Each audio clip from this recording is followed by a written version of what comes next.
ইস্তিগফার বন্দাকে আল্লাহর প্রিয় এবং নিকটবর্তী করে দেয় এবং বন্দার নিয়ত পূরণে সহায়ক।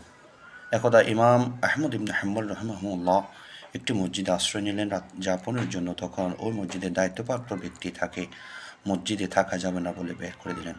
ইমাম আহমদ ইবনে হাম্বল তখন বের হয়ে একটি রুটির দোকানে আশ্রয় নিলেন এবং বললেন, হে দোকানি, আমি কি একটু টুন্ডুলের পাশে অবস্থান করে যে আমি একটু উষ্ণতা নিতে পারি? তখন দোকানদার বলল, কেন নয়, অবশ্যই। তখন ইমাম আহমদ ইবনে হাম্বল রাহিমাহুল্লাহ দেখলেন ওই দোকানি যখন রুটি মারছেন, রুটি বিতরণ করছেন এবং রুটি বিক্রি করছেন, তখন সদা সর্বদা ইস্তেগফার পাঠ করতে লাগলেন। আস্তাগফিরুল্লাহ, আস্তাগফিরুল্লাহ, এভাবে ইস্তেগফার পাঠ করতে লাগলেন। তখন ইমাম আহমদ ইবনে হাম্বল রাহিমাহুল্লাহ দোকানিকে বললেন, হে দোকানি, তোমার যে নিয়ত কি? তুমি কি চাও যে সদা সর্বদা তুমি ইস্তেগফার পাঠ করছো?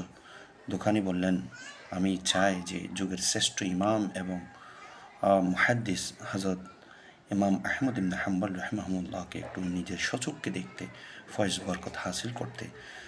তখন ইমাম আহমদ ইবনে হাম্বলের চোখ দিয়ে পানি চলে আসলেন এবং বললেন, হে যুবক, তোমাকে ইমাম আহমদ ইবনে হাম্বলের নিকট যেতে হবে না। আহমদ ইবনে হাম্বল রাহিমাহুল্লাহ আল্লাহ তাআলা তোমার দরজায় পৌঁছে দিয়েছেন। সুবহানাল্লাহ।